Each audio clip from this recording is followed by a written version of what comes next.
just about 20 miles east of downtown Austin. So the main function of this site is to produce our standard Starlink kits. Right now we're producing 15,000 a day straight out of the factory. Raw plastic pellets come in, raw aluminum comes in, and we make those into the Starlink kits and then ship them right out to customers' homes. When you manufacture the product that you design in-house, you're forced to live with the mistakes. What that means is that you're very motivated to quickly innovate and iterate such that you can rapidly improve the process. Our previous generation of the production line was maxed out in terms of capability, and the demand for Starlink has kept growing. So when we sat down to go design this factory and this version of our production line, we were really forcing ourselves to innovate.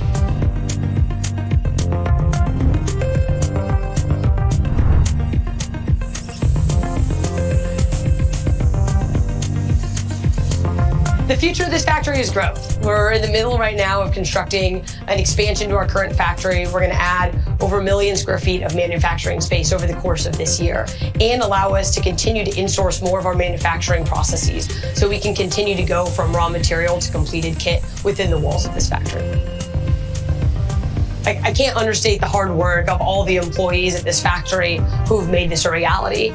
Less than 2 years ago, this was an empty building with no employees. And over the last 20 months, we've built a factory from scratch. We've gone from producing 0 kits to over 70,000 a week. And we've gone from 0 employees to over 1,000.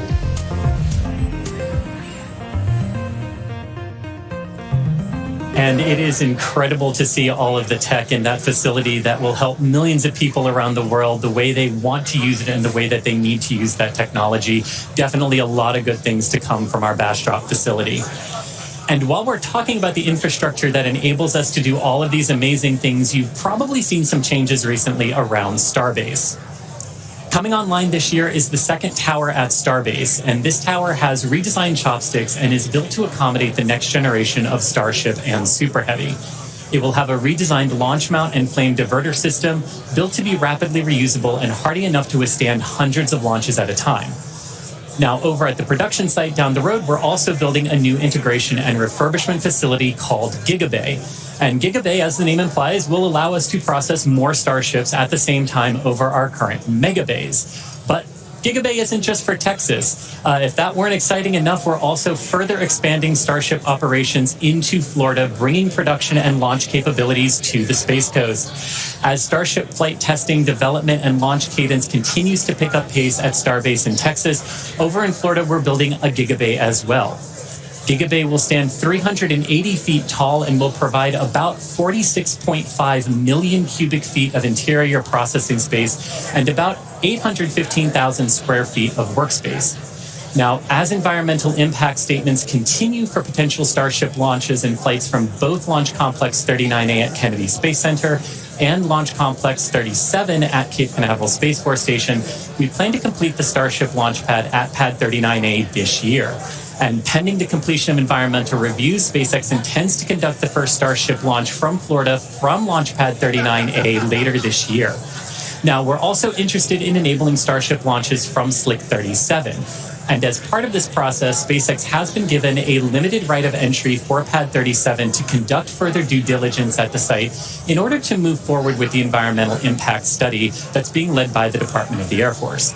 Ultimately, we will have production, integration, refurbishment, and launch facilities in both Florida and Texas, driving the needed flight rate for Starship to help make humanity a multiplanetary civilization. And Kate, I could talk about this stuff for literally hours on end, but we've got a Starship to launch today. So how are things looking 11 minutes before launch here?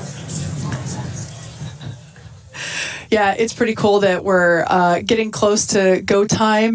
Quick update on range and weather. For the range, the area around the pad has been well cleared. This includes the land, air, and sea space. So all is clear on the range front. That also applies to over in the Indian Ocean. The sea and airspace has been cleared as well for ships re-entry. Once again, we are making a soft splashdown in the Indian Ocean. So just the buoy cams are out there and we'll get some great videos once again. Weather, we have a 35% chance of violating the weather the weather constraints for launch today. So it's not perfect, but it's not bad.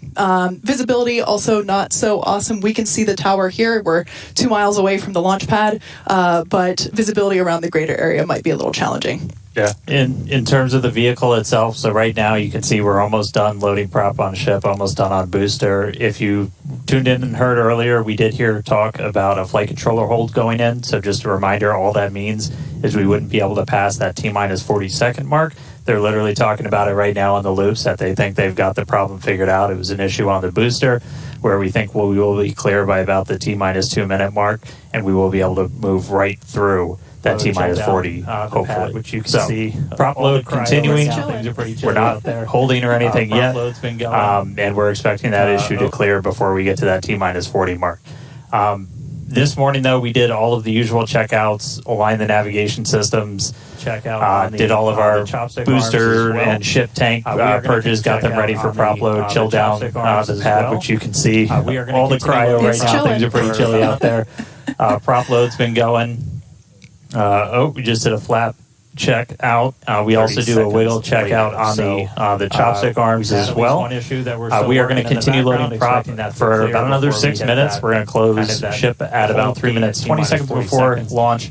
Booster just about 30 seconds later. So we've had at least one issue that we're still working in the background, expecting that to clear before we hit that kind of that hold gate at T-minus 40 seconds. Before we get any closer to liftoff, looking good. So bottom line, things are looking good for liftoff here in just under 9 minutes. We're now at looks like 8 minutes and 49 seconds. So everything's looking green so far. Before we get any closer to liftoff, I need to shamelessly plug Starbase. I'm one of just a couple thousand people who work here. Soon to be the newest city in Texas at Starbase.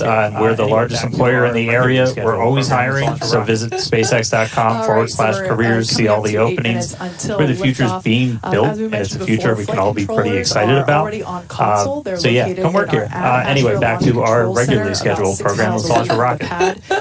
All right, so we're coming up to 8 minutes until liftoff. As we mentioned before, flight controllers are already on console. They're located in our Ad Astra Launch Control Center, about 6 miles away from the pad.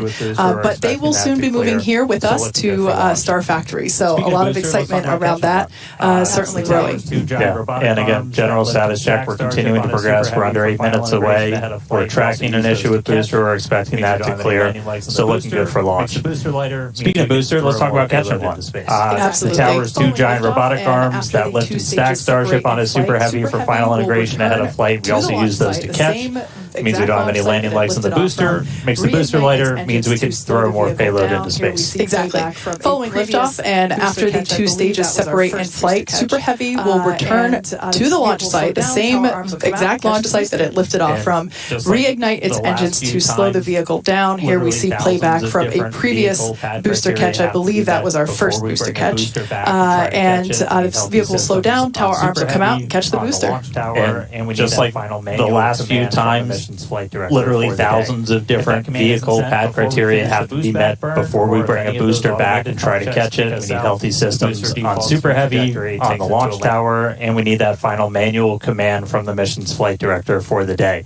If that command isn't sent before we finish the boost back burn, or if any of those automated health checks kick us out, the booster defaults to a trajectory, takes it to a landing burn and a soft splashdown in the Gulf. Yeah, we have said it multiple times before, but it still holds true today. We accept no compromises when it comes to ensuring the safety of the public and our team, and the return will only take place if the conditions are right, and there are many of them. So there's a chance that we may not get to catch the booster today. Yeah, and one aspect of the return and the catch of that booster is the audible sonic boom in the area around the return location that happens as the booster's slowing down from supersonic speeds. It's similar to sonic booms that were heard during the return and landing of NASA's space shuttle for anyone that was in Florida for those. Sonic booms like these are unique to vehicles returning from space and are one of the hallmarks of reusable systems like our Falcon 9 and Falcon Heavy vehicles.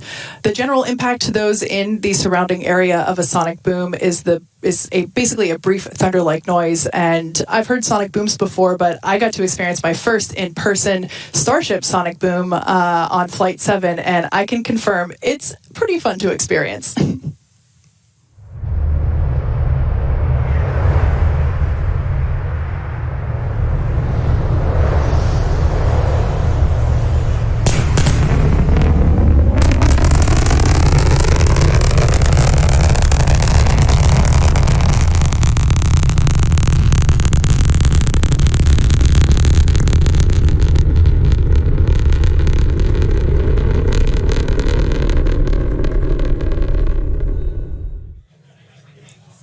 And as someone who has heard sonic booms many times in Florida, they are definitely a hallmark, and what a way to announce a returning space vehicle's return for reuse. Now, here in California, as you can imagine, the excitement is growing here. The crowd is growing.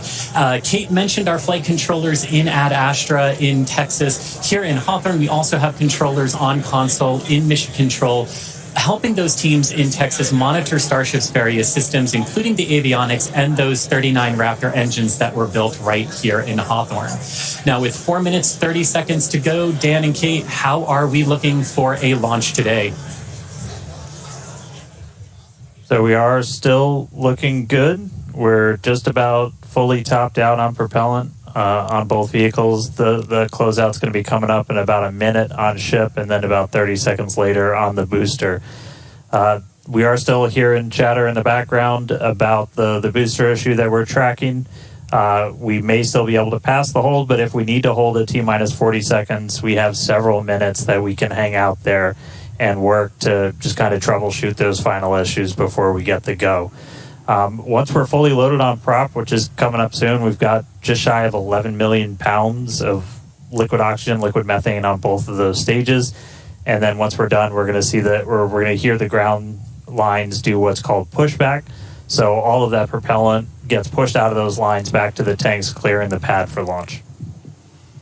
Now, in the next few minutes, the guidance system will perform a final alignment. The automated flight safety system will be armed, and thrust vector control, or TVC, checkouts will be performed. As we said, if we do need to hold, it would come at that T-minus 40 second mark. That is the point in the countdown where we can pause to wait for final checkouts or pressurization, or if we need to continue to work through that issue. So once we pass through that T-minus 40 second mark, a number of things are going to happen quite quickly. The ground spin and ignition systems come up to flight pressure. The ship's going to go on to internal power. And after that, the quick disconnect, or QD, arm lockout is removed in preparation for retraction shortly after T0. And once we do pass that T-minus 40 seconds, we still have the ability to recycle the count under certain conditions back to that T-minus 40 seconds and hold there to assess what happened and if we can proceed again to T0. But that's only in certain situations. All right, so we're just about 2.5 minutes away. We do have a couple of things, like if we hit T-minus 10 seconds and you see water start flowing out of the deflector, that is a reason for us to scrub for the day, is that's once it's turned on, it doesn't turn off, and then we'll have to refill the tanks on both the water farm and the prop farm. Our team's gotten really, really good at refilling stuff really quick, so we can reposition for about a 24-hour recycle if we need to. Yeah. But Speaking of we're things, coming up. We're coming up just under 2 minutes away. Now hearing we might hold at that T-minus 40 second mark while they still talk through a couple of troubleshooting steps. But again, if we hold there, we can hold there for several minutes, even with all prop fully loaded on the vehicle, before we can release the hold and decide to move forward.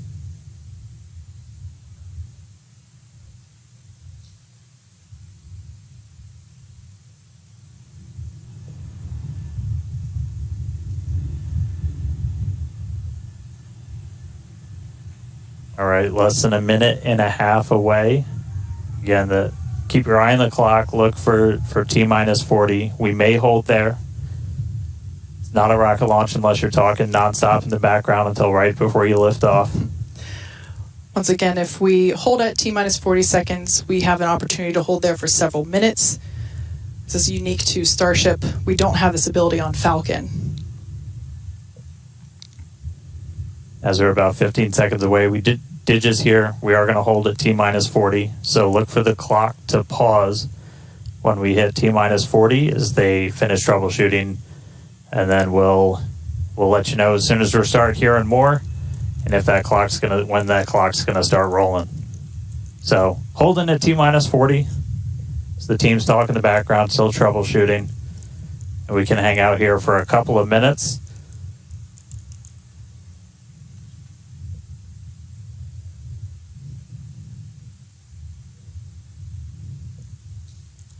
All right, and it sounds like we cleared the issue on the booster. We're now holding for a late breaking issue with ship. So they're talking through that right now. Dan, you mentioned things that we've gotten really good at. It's incredible to think that we just stacked this vehicle earlier this morning, and we're already, through prop load. Prop load's pretty much complete and ready to go. It's a very slimmed down timeline. Yeah, this by far will be our fastest. We stacked the thing for the first time ever with these vehicles less than 24 hours ago. We really want to get to a point where we can, fly rapidly, fly as quickly as possible. And so this is definitely a case to try and push that forward. No wet dress or anything like that with these vehicles. Absolutely. And should this booster come back for a successful landing, you were talking about the rapid part of rapid reusability. This booster may fly on a future Starship flight if we're able to catch it and bring it back online. So for those of you that have just recently joined us, we have paused at T-minus 40 seconds just to assess and work through a problem that popped up in the countdown, and we are holding here as the teams troubleshoot it. We believe that we have put in a solution and we will be able to proceed, but we have some chatter on some nets indicating that we're just holding here for a few more seconds. This is a great opportunity for the teams. This is unique on Starship. We don't have this ability on Falcon to hold here, partially because there's just so much propellant that it takes longer as a whole for it to cool down with that amount of volume that we have compared to the Falcon vehicle. But this T-minus 40 second hold is pretty cool because basically everything that would have been a scrub is actually just an opportunity to hold here and work through it. Or I should say many things, not everything. Like I said, we're working through an issue now, but we can also pause here for final checkouts or completion of pressurization to get up to flight levels, that kind of thing. So it's a nice feature to allow the team to wait for final checkouts or assess final prop levels or engine health and that kind of stuff.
All right, if you're just tuning in, we are still holding at this T-minus 40 second gate. We cleared an issue on the booster that we were working up until the hold, still working one on ship, and team still continuing to discuss in the background. We can still hold here for several more minutes. If we're not able to resolve the issue or find a workaround, then we would have to essentially scrub and stand down for the day. If that does happen, we can go as early as tomorrow, but that clearly depends on what work we might need to do to fix any issues. So just obviously stay tuned. But right now, we're a little over 5 minutes into this hold today. We've got a couple more minutes that we can hold at T-minus 40 before we have to kick out. Essentially, looking at a lot of those propellant temperatures on both vehicles, you want those to stay in pretty specific ranges for engine startup and things like that. That's what generally drives how long we can hold at T-minus 40. So still hanging out. As soon as we hear an update on the ship, we will let you know.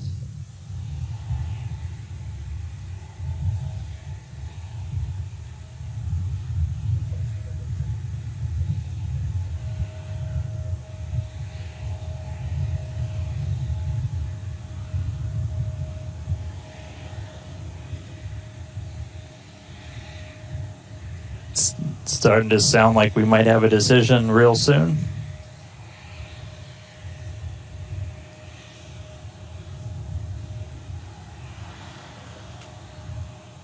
All right, you see the clock rolling. It is time to go for launch. So, 30 seconds to go. Oh. And we just heard a hold. So we kicked. Psych. No. So we did kick out back to the T-minus 40 hold.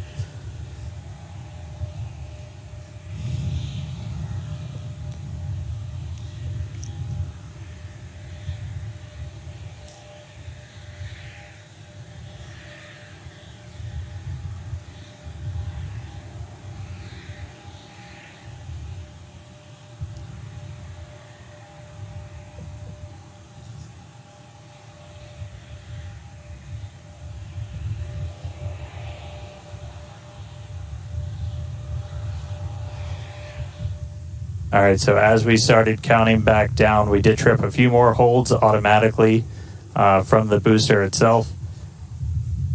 So we are now going to hang out here again at T-minus 40. They've got a couple more troubleshooting steps that they can take. If we're able to get through that, we can start counting down again. If not, we could always offload and try again on either tomorrow or another day. But right now, we're not done for the day yet. Still holding at T-minus 40 seconds. And as soon as we hear some more, start seeing that clock move, you will know if we're going to go for our launch attempt today or if we just try it again another day. So keep listening in, and we'll have an update shortly.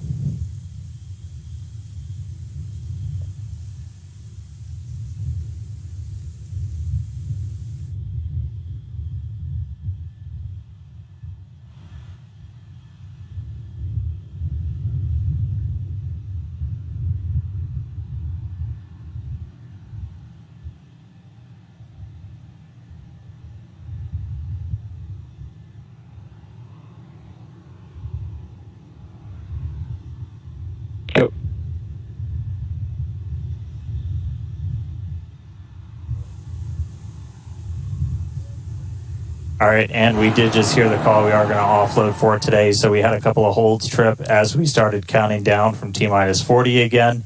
And it's not something we can change with small config tweaks. So we are going to offload our prop and then try again another day. So we're able to fully tank the vehicle. We're unable to lift off today. But just because we don't go today doesn't mean we're not going to go tomorrow or one of the days coming up. So we are going to start offloading all of that propellant on the booster and the ship. As we talked a little bit earlier, we can go as soon as 24 hours later. We won't know that for sure until we dig into everything that kicked us out of our attempt today. So obviously just keep an eye on all of our updates. So we are expecting could be about 24 hours, but we will definitely let people know. Yeah. So we want to thank everybody for tuning in. Unfortunately, we would have liked to lift off today, but the teams are doing the right thing and standing down while we troubleshoot, and we'll share more information as it becomes available, including when our next launch opportunity is. So be sure to keep an eye on our SpaceX account on X, and as I said, we'll share more information as it becomes available. All right. Thanks all for joining us today. We'll see you at the next attempt.